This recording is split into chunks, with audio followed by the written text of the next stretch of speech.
Welcome to your my channel Angel व Education World में आप सभी भाइयों बहनों का स्वागत है। आशा करते हैं अच्छे होंगे और स्वस्थ होंगे। तो चलिए आज हम लेकर आए हैं टॉप 30 क्वेश्चन सीटेट दिसंबर 2024 के लिए। टॉप 30 क्वेश्चन जो कि सीटेट में बार बार पूछा जाता है और हम प्रैक्टिस के माध्यम से ही 130 प्लस स्कोर करेंगे। तो चलिए बिना समय गंवाए वीडियो स्टार्ट करते हैं। वीडियो स्टार्ट करने से पहले आप सभी भाइयों बहनों चैनल को सब्सक्राइब कर ले एंड बेल आइकन को दबाना ना भूलें ताकि सभी वीडियो का नोटिफिकेशन मिलता रहे। तो चलिए आज का पहला क्वेश्चन है, कह रहा है यह अवधारणा कि बच्चों के आचरण को प्रबलीकरण और दंडों द्वारा परिवर्तित किया जा सकता है, इस विचार पर आधारित है कि प्राथमिक रूप से विकास किससे प्रभावित होता है। केवल अनुवंशिकता और वातावरण से, केवल वातावरण से, न तो अनुवंशिकता से और न ही वातावरण से। फटाफट जवाब दीजिए, एक का कौन विकल्प सही है। तो एक का सी विकल्प सही है। कौन सा विकल्प सही है? एक का सी विकल्प सही है, केवल वातावरण से ही। क्या चीज से? केवल वातावरण से ही। चलिए 2 नंबर क्वेश्चन है, कर है एक बच्चा पेंसिल पकड़ने और लिखने से पहले गेंद फेंकने की क्षमता क्या करता है? पा लेते हैं। यह स्थिति विकास के किस सिद्धांत की ओर इशारा करता है? किस सिद्धांत की ओर इशारा करता है? शीर्षगामी सिद्धांत, अधोगामी सिद्धांत, विकास की क्रम सिद्धांत की एकरूपता, एकीकरण का सिद्धांत। फटाफट जवाब दीजिए कौन सा विकल्प सही है। दो का बी विकल्प सही है। कौन सा विकल्प सही है? बी विकल्प सही है, अधोगामी सिद्धांत। कौन सा विकल्प सही है? बी विकल्प सही है, अधोगामी सिद्धांत। 3 नंबर क्वेश्चन है, करा है गत्यात्मक और संज्ञानात्मक विकास होता है किस अवस्था तक होता है? फटाफट जवाब दीजिए। 3 का बाल्यावस्था तक, किशोरावस्था तक, वयस्कावस्था तक या संपूर्ण जीवन काल के दौरान। फटाफट जवाब दीजिए 3 का कौन सा विकल्प से है। तो 3 का डी विकल्प सही है। कौन सा विकल्प से है? डी विकल्प सही है, गत्यात्मक और संज्ञानात्मक विकास संपूर्ण जीवन काल के दौरान होता है। 4 नंबर क्वेश्चन है, बच्चे के प्राथमिक समाजीकरण के लिए निम्न में से कौन सी संस्था जिम्मेदार है? यानी बच्चों के समाजीकरण के लिए निम्न में से कौन सी संस्था जिम्मेदार है? विद्यालय, धर्म, परिवार, समुदाय। फटाफट जवाब दीजिए कौन सा विकल्प सही है। तो हमारा 4 का सी विकल्प सही है। कौन सा विकल्प से? सी विकल्प सही है, यानी परिवार। चलिए 5 नंबर क्वेश्चन की ओर चलते हैं। 5 नंबर क्वेश्चन है, करे भाषा एवं चिंता के संदर्भ में जीन पियाजे के अनुसार निम्न में से कौन सा कथन क्या है? सही है। फटाफट जवाब दीजिए। चिंतन भाषा का निर्धारण करता है। क्या कर रहा है? चिंतन जो है भाषा का क्या करता है? निर्धारण करता है, या भाषा चिंतन को निर्धारण करती है। भाषा और चिंतन दोनों स्वतंत्र प्रक्रिया है। भाषा और चिंतन दोनों आंतरिक प्रवृत्तियां हैं। फटाफट जवाब दीजिए 5 का कौन सा विकल्प सही है। तो 5 का ए नंबर विकल्प से है। कौन सा विकल्प सही है? ए नंबर विकल्प सही है। चिंतन भाषा का निर्धारण करती है। क्या चीज करता है? चिंतन भाषा का निर्धारण करती है। अब 6ठा क्वेश्चन है, 6 नंबर क्वेश्चन है, फटाफट जवाब दीजिएगा। करा है 2 गिलास में समान मात्रा में जल है। क्या कर रहा है? 2 गिलास है, उसमें समान मात्रा में क्या है? जल है, परंतु अनु सोचती है कि लंबे गिलास में छोटे और चौड़े गिलास से अधिक जल है। अनु क्या सोचती है? लंबे गिलास में छोटे और चौड़े गिलास से अधिक जल है। जीन पियाजे के अनुसार अनु की सोच का आधार क्या है? यानी जीन पियाजे के अनुसार अनु की सोच का आधार क्या है? केंद्रीयता है, क्रमबद्धता है, या संरक्षणता है, या परिपक्वता है। 6 नंबर का कौन सा विकल्प से है? तो ए विकल्प से है। कौन सा विकल्प से? ए विकल्प से है, केंद्रीयता। चलिए अगला क्वेश्चन है 7 नंबर। 7 नंबर क्वेश्चन है, चलिए हाँ बड़ा अच्छा, अगला बार से छोटा टाइपिंग बड़ा टाइपिंग करेंगे। कह रहा है पियाजे के संज्ञानात्मक विकास सिद्धांत के अनुसार प्रतिवर्यता किसी क्रिया को उल्टे क्रम में कर पाना किस चरण की बुनियादी उपलब्धि है? फटाफट जवाब दीजिए। संवेदीगामक चरण, मूर्त संक्रियात्मक चरण, पूर्व संक्रियात्मक चरण, मूर्त संक्रियात्मक चरण, औपचारिक संक्रियात्मक चरण। 7 नंबर क्वेश्चन का फटाफट जवाब दीजिए कौन सा विकल्प। तो 7 नंबर का सी विकल्प से है। कौन सा विकल्प से है? सी विकल्प से है। फिर से देख लेते हैं। पियाजे के संज्ञानात्मक विकास सिद्धांत के अनुसार प्रतिवर्यता किसी क्रिया को उल्टे क्रम में कर पाना किस चरण की बुनियादी उपलब्धि है? तो मूर्त संक्रियात्मक चरण, सी विकल्प 7 का सही है। 8 नंबर क्वेश्चन है, एक गणित अध्यापिका उच्चतर कौशल, यानी क्या करा है, एक गणित अध्यापिका उच्चतर कौशल पूर्ण छात्रों को अपने सहपाठियों की सहायता और मार्गदर्शन करवाती है। क्या करवाती है? उच्चतर कौशल पूर्ण छात्रों को अपने सहपाठियों सहायता और मार्गदर्शन करवाती है। वे किस सैद्धांतिक कार्य गठन का उपयोग करने का प्रयास कर रही है? फटाफट जवाब दीजिए, कौन सा विकल्प सही है? ले वाइगोत्स्की का सामाजिक संरचनावाद, बीएफ स्किनर, स्किनर होता है वीएफ स्किनर का प्रसूत अनुकलन का सिद्धांत, जीरोमर ब्रूनर का रचनावाद, या जीन पियाजे का संज्ञानात्मक विकास। 8 का कौन सा विकल्प सही है? ए। कौन सा विकल्प से? ए विकल्प से है ले वाइगोत्स्की का सामाजिक संरचनावाद। चलिए 9 नंबर क्वेश्चन है, करा है, ले वाइगोत्स्की द्वारा दिए गए बच्चों का विकास का सिद्धांत किस पर आधारित है? दिए बच्चों के विकास का किस पर आधारित है? फटाफट जवाब दीजिए। परिपक्वता और संस्कृति, भाषा और भौतिक जगत, भाषा और संस्कृति, या भाषा और परिपक्वता। 9 का जवाब दीजिए। तो 9 का सी विकल्प से है। कौन सा विकल्प से? सी विकल्प से, भाषा और संस्कृति। 10 नंबर क्वेश्चन है, जेंडर एक डैश अवधारणा है। जेंडर एक डैश अवधारणा है, क्या चीज़ का? मनोवैज्ञानिक, जैविक, या शारीरिक। फटाफट जवाब दीजिए, कौन सा विकल्प सही है 10 का? तो 10 का भी सी विकल्प से है। कौन सा विकल्प से? सी विकल्प, सामाजिक। चलते हैं आगे की ओर। 11 नंबर क्वेश्चन है, करा है, नीता सभी प्रकार के जानवरों, पौधे, धातुओं और खनिजों की और वर्गीकरण कर सकती है। हार्वर्ड गार्नर के बहुबुद्धि सिद्धांत के अनुसार वह कौन सी बुद्धि का प्रदर्शन कर रही है? फटाफट जवाब दीजिए, कौन सा विकल्प से है?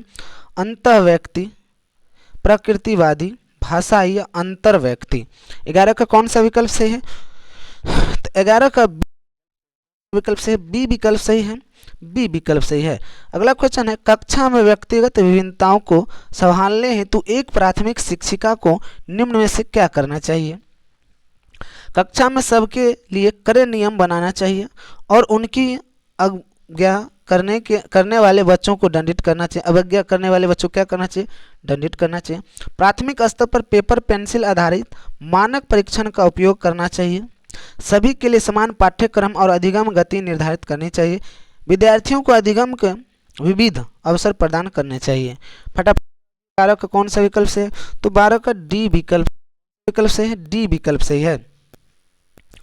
13 नंबर क्वेश्चन है, करा है, 8 वर्षीय रोहित को लगता है कि चोरी गलत है क्योंकि चोरी करने के व्यवहार की वजह से दूसरे लोग उसे निष्कासित कर देंगे। लॉरेंस कहलवर्ग द्वारा दिए गए नैतिक विकास के सिद्धांत के अनुसार वह किस चरण को प्रदर्शित करता है? अच्छा लड़का अच्छी लड़की उन्मुखीकरण, दंड और आज्ञाकारी उन्मुखीकरण, सामाजिक व्यवस्था उन्मुखीकरण, सार्वभौमिक नैतिक सिद्धांत। 13 का कौन सा विकल्प से है? ए विकल्प से है। कौन सा विकल्प से? ए विकल्प से है, अच्छा लड़का और अच्छी लड़की की उन्मुखीकरण। 14 नंबर क्वेश्चन है, बच्चों द्वारा पूरे वर्ष के दौरान किए गए विभिन्न कार्यों का संग्रहण जिसका लक्ष्य उनके का रिकॉर्ड रखना है कहलाता है, क्या कहलाता है? रूब्रिक, फाइल, आंकड़ों का प्रपत्रक, या पोर्टफोलियो। 14 का भी जवाब देंगे कौन सा विकल्प से? तो 14 का डी विकल्प से है, पोर्टफोलियो। अगला क्वेश्चन है 15 नंबर, करा है, थोड़ा बड़ा कर लेते हैं। करा है, एक प्रगतिशील स्कूल में दी गई शिक्षा बच्चों को डैश बनाती है, क्या बनाती है? सक्रिय अन्वेषक, सक्रिय अनुयायी, निष्क्रिय अनुयायी, या निष्क्रिय अन्वेषक। सब फटाफट जवाब दीजिए, कौन सा विकल्प से है? तो 15 का ए विकल्प से है। कौन सा विकल्प से है? ए विकल्प से है, सक्रिय अन्वेषक। 16 नंबर क्वेश्चन है, प्रवाहक विस्तारीयकरण और लचीलापन निम्न में से किसके लक्षण है? आत्मकेंद्रीकरण, बाह्य अभिप्रेरणा, सृजनात्मक, या कार्यात्मक अटलता। फटाफट जवाब दीजिए, 16 का कौन सा विकल्प से है? तो 16 का सी विकल्प से है। कौन सा विकल्प से? सी विकल्प है, सृजनात्मकता। 17 नंबर क्वेश्चन है, कह रहा है, शारीरिक चुनौतियों अनुभव करने वाले विद्यार्थियों के साथ समावेशन हेतु क्या जरूरी है? मानकीकृत पाठ्यक्रम, आधारभूत अभिगम्यता, अधिकारियों का स्थिर दृष्टिकोण या विशेष स्कूलों में स्थापन। फटाफट 17 का कौन सा विकल्प से है? तो 17 का बी विकल्प से है। कौन सा विकल्प से है? 17 का बी है, आधारभूत क्या होना चाहिए? अभिगम्यता होना चाहिए। 18 नंबर क्वेश्चन है पठन वैकल्य। पठन वैकल्य को निम्न में से किस वर्ग में सम्मिलित किया जाता है? किस वर्ग में सम्मिलित किया जाता है? अधिगम विकारों का बहुक्रम, हल्की मानसिक मान्यता, मनोसामाजिक विकारों का बहुक्रम, बाल्य अवस्था की समान ज्ञानक अक्षमता। फटाफट जवाब दीजिए 16 का कौन सा विकल्प सही है? 16 का ए विकल्प सही है। कौन सा विकल्प से? ए विकल्प से अधिगम विकारों का बहुक्रम। 19 नंबर क्वेश्चन है करें निम्न में से कौन सा समावेशी अध्यापन के सिद्धांत नहीं है? समावेशी अध्यापन का सिद्धांत नहीं है। क्या नहीं पूछ रहा है तो हम लोग को भी निगेटिव ऑप्शन खोजना है। समता, पृथक्करण की नामीकरण, विभिन्नताओं के अनुसार तंत्र अनुकूलन या व्यक्तिगत विविधताओं को अपनाना। कौन सा विकल्प से है? 19 का बी सही है। कौन सा विकल्प से है? बी विकल्प से है, पृथक्करण का नामीकरण। 20 नंबर क्वेश्चन है, चलिए ये रहा 20 नंबर क्वेश्चन है, कथन वाला है। कथन ए है कुम्हार समुदाय से संबंधित बच्चे संख्या संरक्षण से पहले द्रव्यमान संरक्षण सीख लेते हैं। तर्क आर कारण कर है अधिगम और विकास एक सामाजिक सांस्कृतिक परिप्रेक्ष्य होता है। सही विकल्प का चुनें।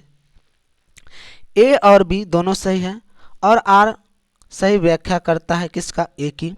ए और आर दोनों सही है लेकिन आर सही व्याख्या नहीं है ए की।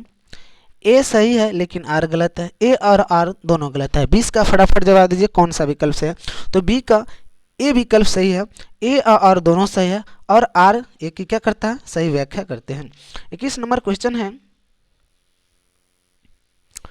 कह रहा है जब छात्र एक व्यवहारक को अवलोकन द्वारा सीखते हैं, क्या करते हैं? अवलोकन द्वारा सीखते हैं तो इस प्रक्रिया का प्रथम चरण क्या होता है? प्रतिमान और क्रियाओं को याद रखना, प्रतिमान पर ध्यान केंद्रित करना, अपने द्वारा अनुकरण किए गए व्यवहार को आकलन, प्रतिमान का व्यवहार का दोहराना और अभ्यास करना। फटाफट 21 का कौन सा विकल्प सही है?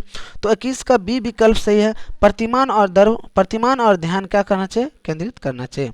22 नंबर क्वेश्चन है कह रहा है अधिगमकर्ताओं द्वारा की गई त्रुटियों को समझाना एक अध्यापिका के लिए महत्वपूर्ण है क्योंकि वह कमजोर और तीव्र छात्रों की पहचान कर सकती है। वह अधिगमकर्ताओं की चिंतन प्रक्रिया को समझा सकती है। वह अधिगमकर्ताओं की लापरवाही के बारे में अभिभावकों को सूचित कर सकती है। वह अधिगमकर्ताओं को पृथक और श्रेणीबद्ध कर सकती है। सा विकल्प से है? तो 22 का बी विकल्प सही है। कौन सा विकल्प से है? बी विकल्प सही है। वह अधिगमकर्ताओं की चिंतन प्रक्रिया क्या कर सकते हैं? समझा कर सकती है। 23 नंबर क्वेश्चन है राष्ट्रीय शिक्षा नीति 2020 के अनुसार अधिगम डैश होना चाहिए। अधिगम डैश होना चाहिए। क्या होना चाहिए? विषय वस्तु अभिमुखी, पाठ्य पुस्तक केंद्रित या प्रयोगात्मक या व्यवहारात्मक। फटाफट जवाब दीजिए कौन सा विकल्प 23 का सही होना चाहिए? तो 23 का सी विकल्प सही होना चाहिए। कौन सा होना चाहिए? सी होना चाहिए, प्रयोग करने वाला होना चाहिए। क्या होना चाहिए? प्रयोग करने वाला होना चाहिए। अगला क्वेश्चन है 24 नंबर क्वेश्चन है कर है परीक्षा के शुरू होने से पहले तन्वी गहरे लंबे सांस भरती है।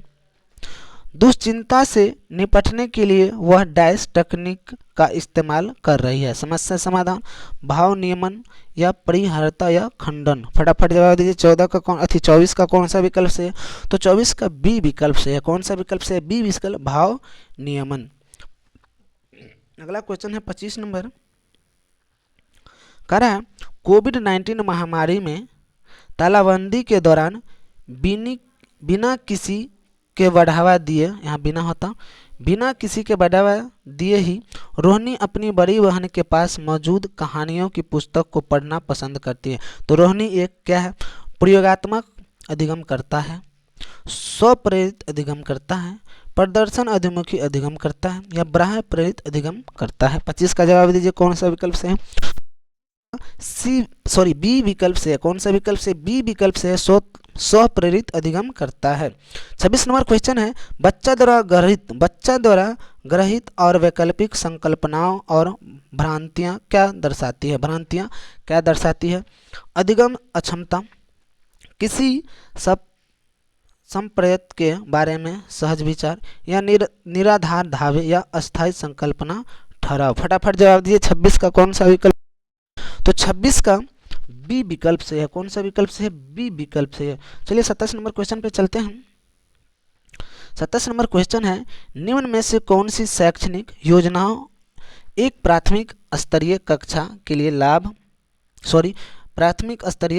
लिए प्रभावकारी है? प्राथमिक कक्षा के लिए क्या है? प्रभावकारी है। संकल्पना मानचित्र का इस्तेमाल, अमूर्त से मूर्त संकल्पनाओं की ओर बढ़ाना, विविध सामग्रियों का प्रावधान होना, कहानियों और व्याख्यानों का इस्तेमाल करना। फटाफट जवाब दीजिए कौन सा इसमें प्रभावकारी है? 27 नंबर क्वेश्चन का जवाब दीजिए। 27 नंबर क्वेश्चन का कौन सा विकल्प से? तो 27 नंबर क्वेश्चन का बी विकल्प सही है। 1 3 4 1 3 4, 2 नहीं है, 1 3 4। चलिए चलते हैं आगे। 28 नंबर क्वेश्चन है,